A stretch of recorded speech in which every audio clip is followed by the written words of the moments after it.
A very good morning to one all present here. I'm Ayushi Jagat Kandwar, the Vice President of the IIP APG Student Chapter. And I would like to welcome all of you to Petro Prospect, a virtual seminar where we'll be focusing on career opportunities in the oil and gas industry. I would like to express my heartfelt gratitude to our speaker for today, Mr. Ashirvad Chaudhary, who is a professional working in the oil and gas industry. He specializes in reservoir engineering, performance prediction, etc. He completed his Bachelor of Technology in Petroleum Engineering from IIT Dhanbad, also known as the Indian School of Mines, Dhanbad. Presently, he is working as the Assistant Executive Reservoir Engineer at Oil and Natural Gas Corporation Limited in the Rajamundry sector. Um, he is also pursuing his Masters of Science in Reservoir Evaluation and Management from Heriot-Watt University. Sir, we are pleased to have you here with us. And I want to thank you on behalf of the entire student chapter for taking some time out of your busy schedule for this webinar. I would also like to thank Petroleum Engineers Association and Mr. Nikhil Agrawal for collaborating with us for this event. The stage is all yours now. Please enlighten us with your knowledge and proceed with the session. Thank you so much for the uh, most glorious introduction. Um, yeah, so as Nikhil said, I really want this um, to be a platform for exchange of ideas and dialogue more than a one-way monologue from my side. So um, yeah, if you I will be happy to answer your questions straight away if there are any. But looks like there aren't any. So yeah. In fact, let me start with the other day. Yesterday only, one of you, I think he's a student of UUPS, and recently I guess you have seen that ONGC has released its notification for recruitment through GATE 2020 and 2021, and this one year in this one year in 2020, the recruitment had not been done because it was an extraordinary year and the company slipped into losses for the first time in many years. I think even in the worst of circumstances in 2008, also during the global uh, meltdown, the economic crisis, the company was still in profit. But such was the scale of the pandemic and the disaster that we slipped into losses, and then the company had to reconsider whether it is a good time to hire or not, and eventually the HR decided that they have to defer the yeah, sure, I will answer that. And they have to refer the recruitment, and eventually, but they still did. I mean, it's not like those who qualified GATE are left in the lurch. uh, so that's the best thing actually. So as a government money, I mean, as a public government owned public company, so that's the best thing about ONGC, that it's a very regular and a bulk recruiter. And uh, yeah, so many people have really approached me regarding this interview and all. So this guy I was talking to, he asked me, sir, this is such a tumultuous phase in the industry. Every time we are here, we are listening to some story about this renewable success, that renewable success, and you have decided to pursue this. And most of the students who have done their graduation in petroleum engineering are now shifting to data science, to machine learning, to either MBA, to some new in vogue masters. Yeah, maybe even renewable energy engineering. Some people are doing that also, and I to be honest, I really don't have any problem with that. But I'm just not comfortable with the idea that this profession is dying. I mean, the nature of the job is changing. That is 100% sure, and that you have to expect that. And one of the outcomes of this meeting should be that you appreciate that the traditional and the conventional role of the petroleum engineer that was expected maybe a decade earlier, the industry is no longer the same. Um, You have to understand that. But it is not going away anytime soon. Please understand that. And you have not chosen a course discipline or something like that. So these days I see people, petroleum qualified petroleum engineers who are really graduates who have a BTech certificate in petroleum engineering. They write on their LinkedIn page the first thing, machine learning engineer. And how ridiculous could it be? You are writing, you are advertising one single Coursera course that you have done, or edX course that you have done, and then you are saying you are a machine learning engineer. It's just absolutely ridiculous. I mean, I just don't understand anything. How would you feel? How would a machine learning engineer feel? A proper machine learning engineer who has a degree in data science or machine learning or some relevant discipline, how would he feel when he sees your profile? सो उसको क्या लगेगा कि मैं 2 साल पढ़ाई किया, मैं क्यों किया? तुम तो एक कोर्स करके इधर आ गए मशीन लर्निंग इंजीनियर बनने. The idea is there is no shame in petroleum engineering, and I have taken up this course, and I'm really ready to defend um, my choice. I mean, so basically you need to understand that. So all of us, whether it is a renewable energy engineer, and whether he is solar, whether he's specializing in solar energy, wind energy, or even batteries, even this advanced lithium batteries, or maybe anti-money batteries. These days, those are also in vogue. Uh, Whatever you are doing, whatever anyone in the energy sector is doing, all of us are a part of the energy transition. Even the conventional petroleum engineer is also a part of the energy transition. We all have to understand that there is a transition going on, and this transition will occur through this millennium, and it's a very welcome step. It should have occurred earlier, but it's occurring now, which is fine anyway. uh, but so we all have to redefine and adapt our roles in the light of this reality. Yeah, the role of the petroleum engineer, the role of the reservoir engineer as the modeler of subsurface petroleum systems has changed and is undergoing change. So now you are more of a geoenergy engineer, and as long as you have love for geoscience, for me, I mean, it's best that I talk about reservoir engineering because I am a reservoir engineer. uh, I should refrain from talking about other aspects of petroleum engineering. Let me just focus on reservoir engineering for now. So as long as you have the love for geoscience, uh, that if that is the central essence of your career, then there is absolutely no way that you are going to find yourself unemployed. I'm telling you this because uh, in fact there has never been a more diverse playing arena for the petroleum engineer than it is today. There has never been a more diverse arena for the petroleum engineer than it is today. So you have to note this. And you can now enter into the geothermal energy industry. You can now enter into the carbon capture and storage industry. You can now enter into unconventionals.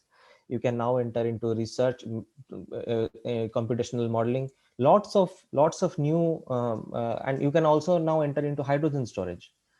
And even in the most advanced economies in the UK, they have now taken up blue hydrogen as their principal source even after the energy transition. Let's say they are planning to use the gas as the main transitory fuel during the transition, but beyond that, their entire model rests on hydrogen networks, and they are just trying to. And as long as they are using hydrogen, you have to understand they are using gas. This process of electrolysis of water to produce hydrogen and oxygen, that is at least 4 times or 5 times as expensive as producing hydrogen from hydrocarbons.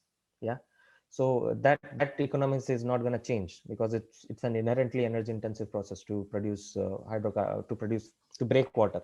Yeah, so what we do, we produce natural gas, and we break that gas into we extract the hydrogen part of that gas, and we collect that carbon, the carbon that is remains. CH4 से C हटा दिया और H4 को ले लिया, ठीक है? Or that C, whatever that carbon you have captured, that is in the form of CO2. And what you do, you store that again. तो अभी पहले आप क्या काम करते थे? You had that single job of producing gas or producing oil. Now you also have the job of monitoring the CO2 injection into reservoirs. So the job opportunity has in fact increased. As long as we are in the earth, we are dealing with some sort of subsurface flow, some sort of uh, reactive transport in porous media, there will be demand of reservoir engineer. Geology से हटके कभी we are living on the earth and we cannot just divorce ourselves from our relationship with the earth, and that relationship is defined through geology and geosciences. And as a reservoir engineer, you are just enhancing the mathematical, or let's say the more engineering aspects of that geology. That's essentially what you're doing, right? So ये हो ही नहीं सकता कि ये जो नौकरी है ये क्या it will just evaporate from the face of the earth, it will vanish. That is never happening. That will never happen. You have to take my word for it. I can bet my I'm putting my money where my mouth is, basically. See, I was working in ONGC, I was leading a very good life, earning, but I came here just because I because it's my firm belief, and it's not just my belief. If you it's not a belief a mad person's belief. I have talked with many professionals here, all the professors here, and almost all of them share the same sentiment, and the extent varies, but all of them share the same sentiment that hydrogen is going to play a big role, and as long as hydrogen is there, there is gas. Even if you look at the predictions of Goldman Sachs and this all the Wood Mackenzie, all these major consultancy firms, all of them have predicted that gas demand is gonna go up until 2050. Every year we are going to, all of them have also projected that renewables demand is gonna explode multifold, manifold, but gas demand is also gonna go up. So it's not like others are growing faster, but you are also growing, right? This sector is also growing. Yeah. That does not mean that you need to change sector. Uh, yes, since now we have greater competition, this oil industry will not be as lavish as it used to be. Crazy rich salaries that people used to earn, that is going to be a thing of past, but that is pretty much a thing of past for any other industry. Yeah, for any other industry. Let me look at some questions. Oh my, lot of questions.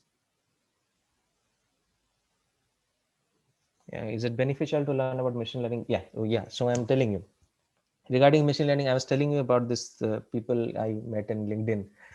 Uh, Now it has become essential that your essential skills, if you want to operate as a reservoir engineer, you need to know machine learning.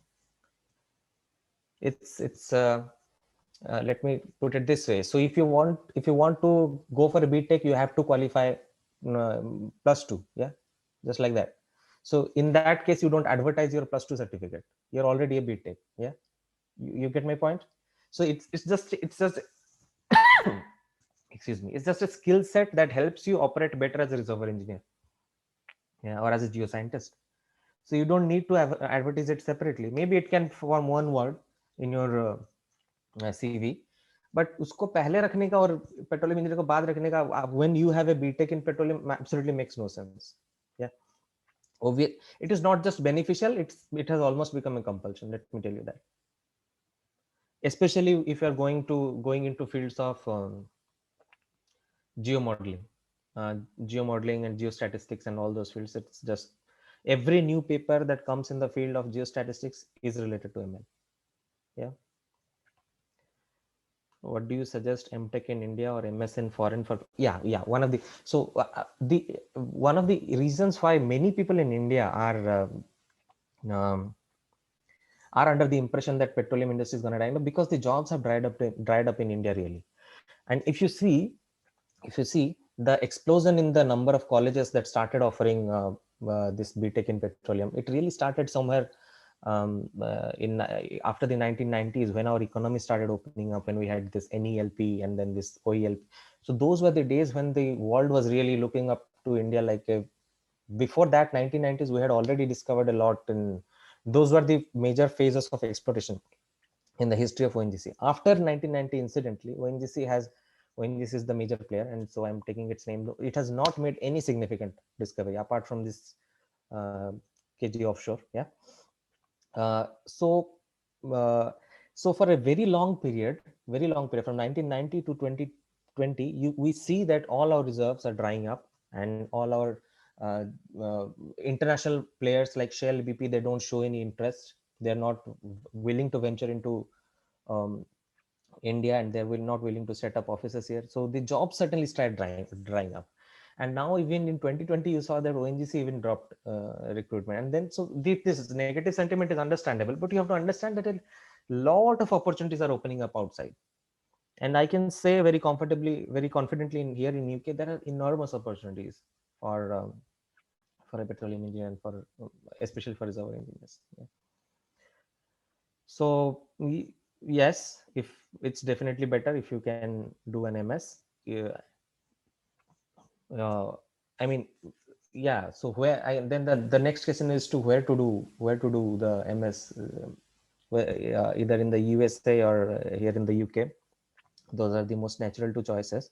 So if you want to work in the conventional sector right now, actually I think the US is a better choice. I mean, if you graduate in UT, from UT Austin or from TAMU or Colorado School of Mines, I mean, you are never going to go unemployed, that is for sure. And the reason why the petroleum sector is so prolific there is also the reason why the renewable energy has not been catching up, or the CCS industry or the storage, hydrogen storage industry has not much caught up there than it has here in the UK. So the dephasing has really started and picked up acceleration in the UK, and the certain parts, the especially the oil rich parts of the USA are lagging behind. But then even they have also started. It's not like Canada; they have also started them. They are launching a massive CCS plan in Alberta. Uh, so it started, and it's gonna go on. I mean, the only way it's gonna go up from now is to increase all those projects. That is there. But yeah, if for the job security aspect, I think the US is a better choice. But then again, you are going to spend 2 years. In the UK, you have a 1 year's master, and for me, I already had a 3 years experience before coming here. So I really did not want to commit 2 years. I mean, a lot of things you learn from your experience. Yeah. So, and you really do not need to go over it again through your master studies. It's your choice. So those are the pros and cons of US and UK. My first question is how to start our career in. So in India, I think it has almost come to a point where the only way to kickstart your career is through ONGC. I mean, you just write your GATE exam, and because the campus placements have also dried up. I mean, it's not like it's a pretty universal phenomenon, and that's going on in India, and pretty depressing in that respect, because we have not really caught up in these technologies, man. And you have to understand this. There is no CCS project that is going on in India. There is no, apart from the small scale projects that do not require software engineers, there is no hydrogen storage. We have not even started thinking about these things, which are now really in full swing in the UK. So yeah, I mean, I think yeah, you have to prepare for GATE. That's what I would say. That's what I would say. And yeah, some companies are hiring. I mean, like just Shell and Kane and even Exxon. Exxon did a lot of hiring, but I mean, it's your luck. And in those private companies, a lot matters. Your connections matter a lot more than the hiring in ONGC, which is pretty more rigorous. I mean, GATE is just as rigorous exam as any national exam. If a student has some publications, again, I had faced this question. If a student has, does it help to avail financial and aid in the masters, like waiving of tuition fee? Tuition fee is never gonna be waived. I mean, unless you qualify for some Chevening scholarship or something. There are a lot of scholarships, but those are extremely competitive. And so tuition fee is not gonna get waived. You just drop that from your. If you want some very good discounts, then you might as well go for the US.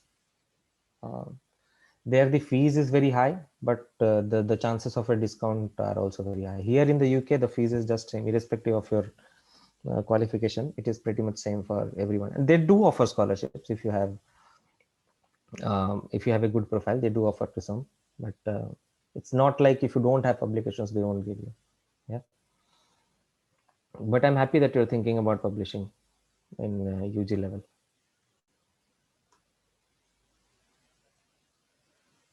What are the procedure to work in offshore rig after PG, and which country is best to study masters? Which country? I think I have answered. Yeah, um, uh, there are lot of pros and cons. Australia is also a really good place to work. Australia, and Canada again. Uh, uh, yeah, I mean, take your pick. Is it? Yeah, it's obviously difficult to get off campus in petroleum engineering. That's what I'm saying. Uh, in India, the jobs have really dried up, and uh, that's the situation there is. Is it a good option to opt masters in a? In fact, I remember in 2000, I graduated in 2017. I had an offer from Kane and not from ONGC, and on insistence from of my parents, I eventually joined ONGC. But uh, it's really evolving, and a lot of people. I was also an intern with Kane in 2016, and I had a lot of contacts, and almost every one of them are now in ExxonMobil. Such is the they said that the work culture has degraded so much there, and I don't know. I mean, it used to be good, pretty good when I was there, and when I was there, I also received feedback that it was still better than it was then. So I don't know. But Exxon, I think Exxon is the. I think if you want to, Shell will never hire in bulk. Shell will never hire in because it's a yeah. I mean, it's just not. There is no history of that. Um, but yeah, Exxon is doing. I think. Yeah, I think among the private players, I think Exxon is doing the best hiring. I mean, in if you consider the numbers. Yeah. Is it good option to opt masters in foreign country just after completing BTech, or should it be after some time uh, working in the industry? um, Really, I mean, obviously, you want to work before you commit money. Um, I mean, I did work for 3 years, 3.5 years before. I mean, I had some savings, and then I could do this. But yeah, if your parents are ready to fund you and if you have a lot of money, then why not? Um, the what I would advise is for all of you to prepare for GATE sincerely. I mean, irrespective of whether you clear or not, the rigor of the preparation really makes you a better engineer. That is for certain. I mean, you will learn a lot of things through the course of the preparation itself, and that will put you in a good state when you apply, even if you do not clear the exam. That will really the course of the preparation will really put you in good state when you're applying for any foreign university.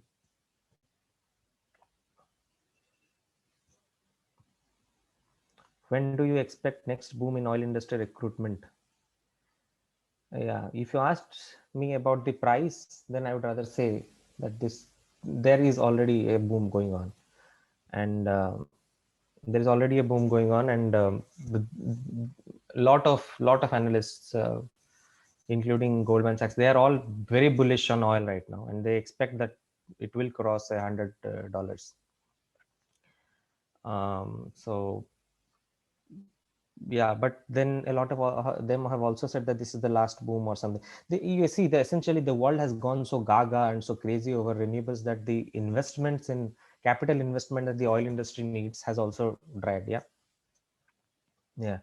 I mean, has also. I mean, it has gone down. I mean, it has almost halved if you compare it to pre-COVID levels. Uh, so what is eventually going to happen is we will not have a demand problem because the demand is picking up after the world is slowly opening up. The global economies are opening up slowly after the pandemic.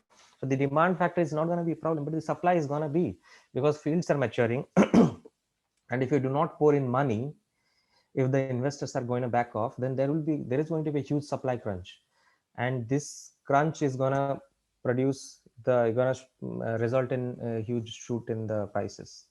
That's the analysis of most. So the prices are gonna go higher, and you just wait for it, and maybe they will Maybe they will cross $100 even. Who knows?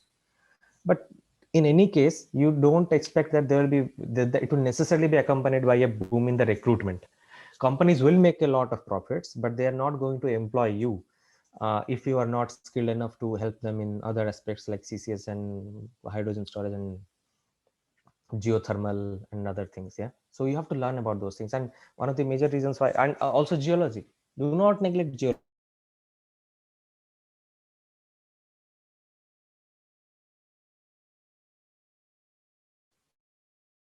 Just study as much deeply and as much thoroughly that you can, and understand the very uh, basic principles of geology, because without geology there is no integration.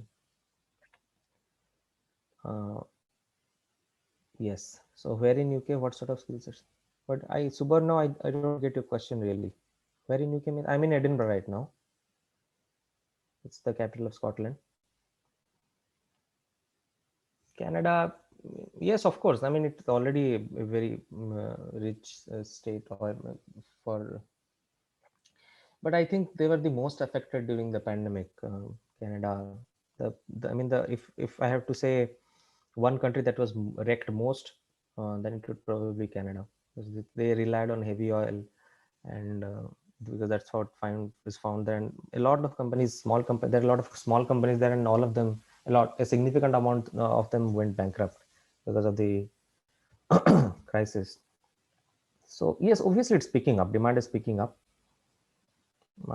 Yeah, that's demand is picking up, and so if you want to do, and uh, University of Alberta, University of Calgary, all those are pretty good universities, and even Regina, all those are good universities if you want to consider for your masters. Seniors always advise us to build a strong command over at least 2 or 3 subjects. What do you mean by 2 or 3 subjects?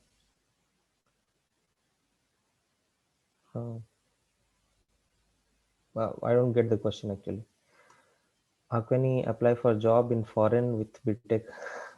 Yeah, man, though you don't get a job in any foreign nation with a BTech. That's just that does not happen. What are the opportunity having MS doing earth science? You want to do MS in earth science, Habibul? MS MS in earth science. I again, as I said, I mean, as long as we are on the arts, will be art science, and there there are a lot of things you have to consider. So what I'm saying, even if you, so suppose you went into geocellular modeling, and you studied geostatistics and all. So just assume hypothetically that this petroleum industry just dies, yeah, just vanishes. But you are going to need lithium for your batteries. You're going to need heavy minerals and heavy metals, the lanthanide and actinide series of the periodic table. That's the rare earth elements. You're going to need them for building all your batteries and all your mobile stuff, cell phones, and your electronics, all those stuff. You're going to need them. How do you find those minerals if not for geostatistics, if not for geostatistical modeling? If you are a very skilled geocellular modeler, then you are also a very skilled geostatistician. Yeah, your skills are going to remain in book. That's what I'm saying, irrespective of what happens to the industry. जब तक धरती है तब तक ये science रहेगा. मतलब it's like, as long as there is geo means earth, there will be geology, and there will be earth science, and there will be reservoir engineering. Which subject we should start focusing on? I don't know, man. It's all depends on your interest. I am a reservoir engineer. I have always loved reservoir engineering, so it's best that I talk about reservoir engineering. The procedure to get an offshore rig. Procedure to get an offshore rig? I don't know. What do you mean? You have to first get into a company. You don't get into a rig like that. Which is good option from your view? Either we have to prepare for GATE or go for MTech or MBA. It's not this. You see, I can't give you an answer like that. Which obviously, if you see what I did, I obviously preferred MS over MBA or MTech or whatever. Yeah, but before that I gave GATE, so you know what my choices are from my career. And but it's your your career really, and I cannot give a blanket statement here that do this or do that. But yes, MBA is a very valid choice.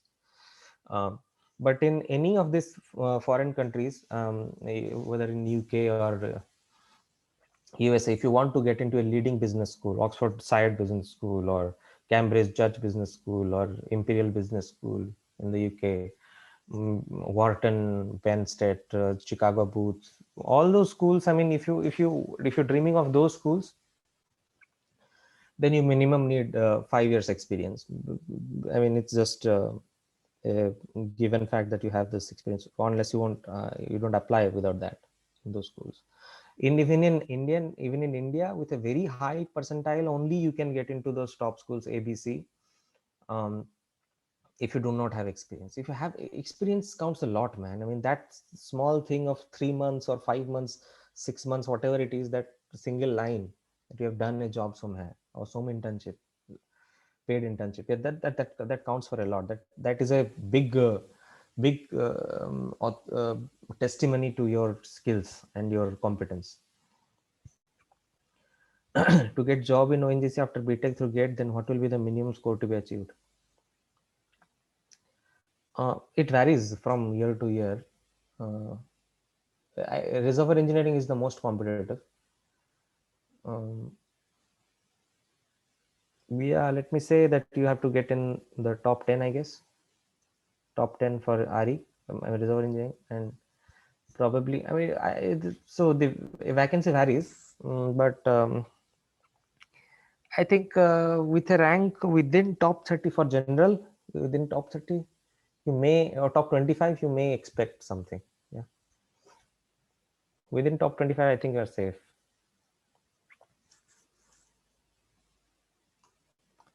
Sir, I'm going to have 2 publications in one Petro and one in APG. I will provide English as medium of instruction letter from my current college. Sir, so can I be relieved from giving GRE and IELTS for admission? Unfortunately not. Uh, they do ask. They do ask for. Yeah, GRE is not needed. GRE you can avoid, but any other English test. I mean, it's not necessarily IELTS. You can also give TOEFL, Cambridge, PTA, and Duolingo. There are thousands of. I mean, there are a lot of options.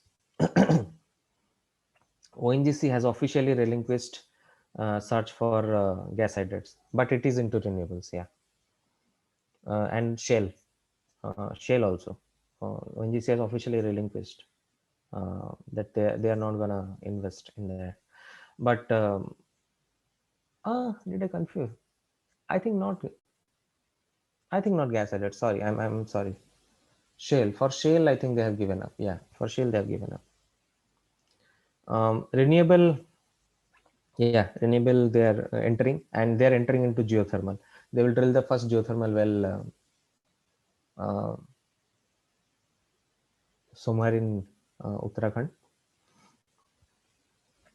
Mm, yeah, and this Modi government, it has very ambitious targets for renewable energy, because it is actually bleeding a lot of money on our exchequer. This foreign import of crude oil. The domestic production is consistently declining, or I mean, it has almost remained constant and maybe even marginally declined, but the demand has really shut up like anything. So that is it. Any tips for GATE preparation? So I have a very detailed list of how to go about all the subjects in GATE IOTS. I had uploaded for all. Maybe you would like to follow that. Okay. The selection criteria for MS in Heriot, what, like if someone has GPA more than they give insight, will they offer that student conditional offer? Yeah, in any, no, you are not getting in without TOEFL. That is for sure. You have to appear the English test. GRE is waived off. GRE is generally UK schools, they don't ask, but they ask for a very solid statement of purpose instead of GRE.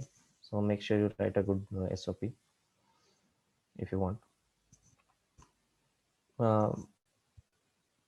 Yeah, good GPA does help. Sir, suggest me colleges for MS. See, in the UK, the very best college, is definitely, I mean, Imperial College London. That is the best one, and the next best is Heriot Watt. There is this. Sometimes even Heriot Watt is slightly better than Imperial, but due to this, the historic. I mean, it's a top class university, Imperial College London. It's like the top 10 world top 10 university. But for petroleum engineering specific, here it was almost packs a punch. I mean, they're close competitors. Outside the UK, uh, there is a very good university in Denmark, DTU, Denmark Technical University. And in the US, there are a ton of colleges, obviously, you know them, Stanford and University of Texas at Austin and Colorado School of Mines, TAMU, all of, you can consider those. What else? Or am I missing something? NUS, man, yeah, National University of Singapore. That's that's. I think it ranked first in the QS rankings this year. I think it ranked first. It's the best by far. But it does not offer any course specific to reservoir engineering. So if you're into drilling, or if you're into really some mechanical or civil engineering stuff, offshore structures, they have a very good course for that. They also have a hybrid course with IFP in France. So you can study part in NUS and part in IFP. Uh, yeah, that is there. But I'm telling you, the fees are crazy high in Stanford and Imperial. They are the top universities, and then you need a very high GPA also, and then you also need a lot of money. Yeah, so I had neither a high GPA nor a lot of money, so I went for a year college. But it's almost the same. I mean, it's not any lesser. Yeah, just maybe the prestige, but I've seen these are all outstanding professors. I mean, they just, these professors, they keep traveling. They will give some lecture here. They will give lecture in Imperial back, and they are essentially the same. If you compare the quality of education, it is essentially the same. So do you consider petroleum engineering or geoscience for higher studies? It's your choice. It's your choice. And I would rather say, um, if you really want to specialize, then go for specialization. I mean, it is my feeling that if you have done BTech in petroleum, it is a sufficiently narrow field for you to consider something very specific. For example, I did my BTech in petroleum, so I decided I will move on to more specific reservoir, because I was already a reservoir engineer. So that makes you um, uh, it's my belief that that makes you more qualified. But a lot of people do MS in petroleum engineering, so it's your choice, really. If you ask me, then it's my feeling that whatever your graduation subject, and if you're interested in that, then you should choose a very specific. Just say offshore. If you want to go, then offshore. For offshore, someone was asking for offshore. Yeah, offshore you have to consider NUS. The fees are also not that high in NUS.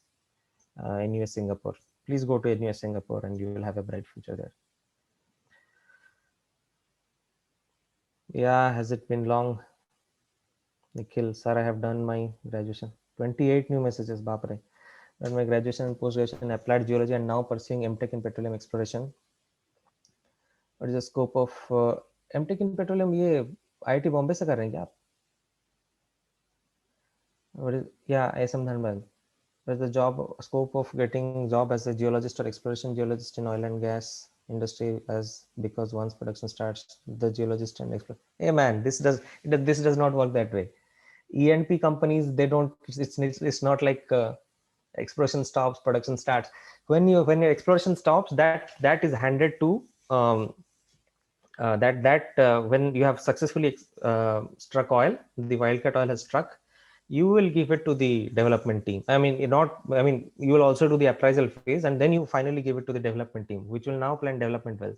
But then you will go on to some other, you will analyze your seismic, and you will do all your core and core analysis and log wireline logging and those stuff, relate them, construct well ties, uh, come up with the depositional environment, sand body geometries, and then consider possibilities of to try to find the trap, the closure, uh, the source rock. They do all those stuff, and there is the potential reservoir. Try to find formations. Try to find suitable sequences where you can find oil trapped. For example, if you have a evaporate layer on top or a salt layer on top, there's shale in the bottom, and you have a porous sandstone, then it's a great formation to explore. Yeah. uh, it's not like it stops, man. This is ENP come, they keep investing. That's how it happens. It never stops.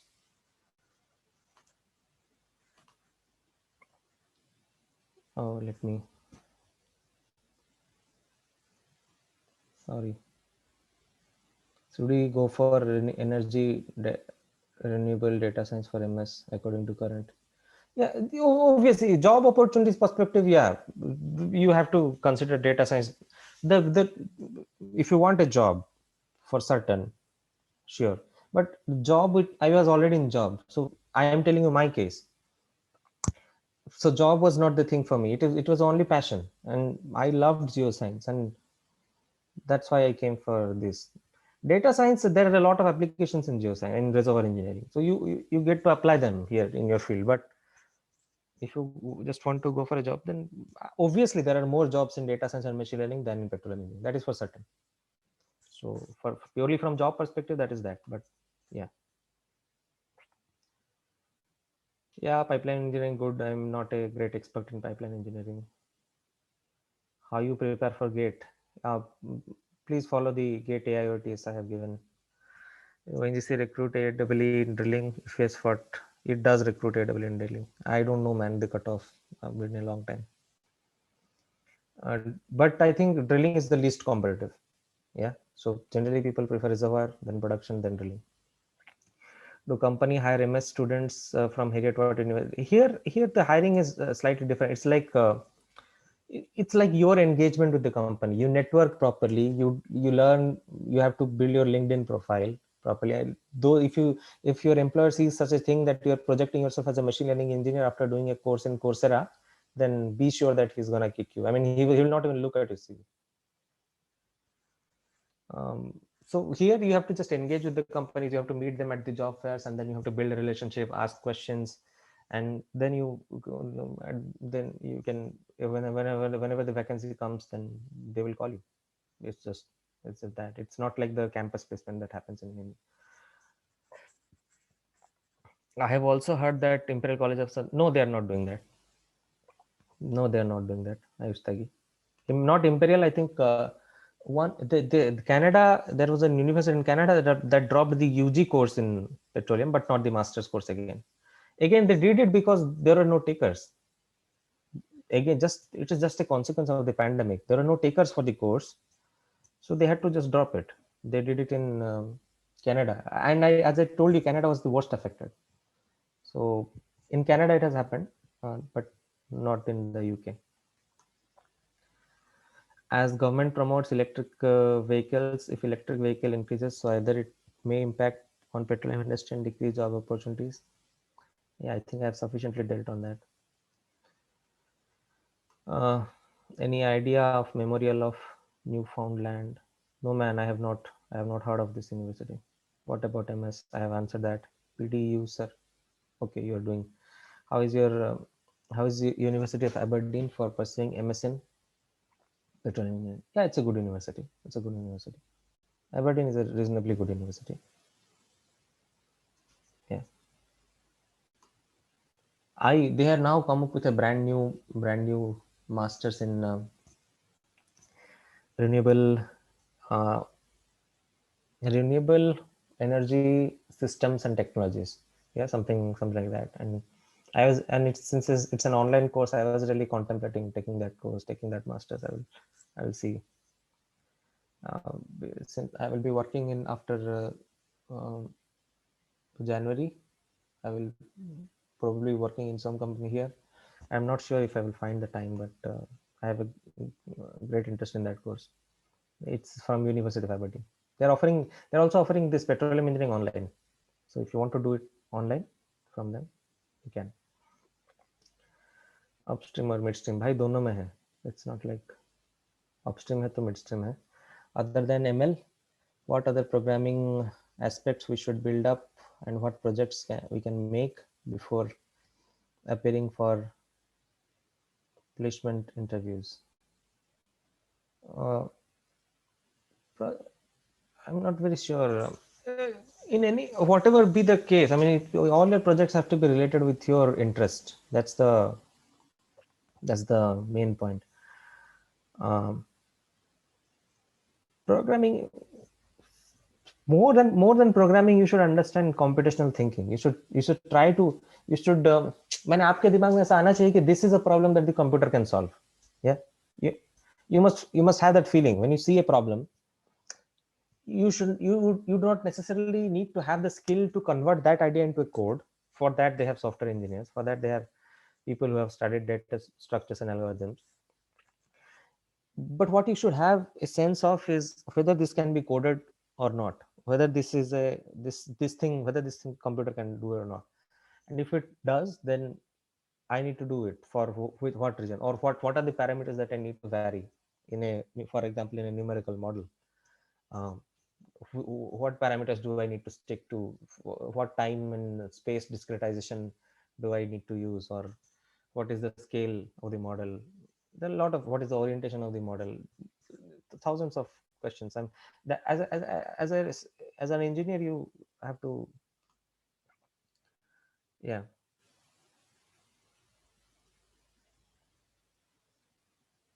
I think that's the last one. Can any recent petroleum graduate from India apply for any off-campus job? No, it does not happen. I mean, you can do, but you will get a rejection. That's all. To apply anywhere, first you must understand you need a work permit to apply anywhere else from India. Uh, you need a work permit. You need a right of work here. So you don't just get that. You need a visa. Yeah. Is it true that getting a job definitely easier here than in India if you do a master's here? Yeah. Is it true that getting a job outside India is easier? Uh, Obviously, man. I mean, you know that it's easier, but then it also costs money. It don't come for free. Yeah, I think that's it. We have come to the end of questions. Thank you so much, sir, for this session. Now I'd like to present you and Petroleum Engineers Association with a memento on behalf of the entire IIP APG student chapter as a token of our appreciation and gratitude.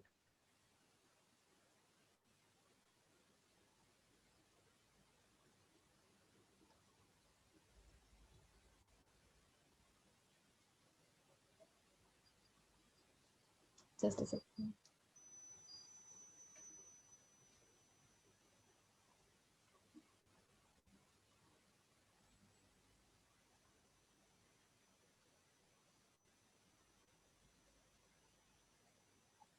I think there's a problem.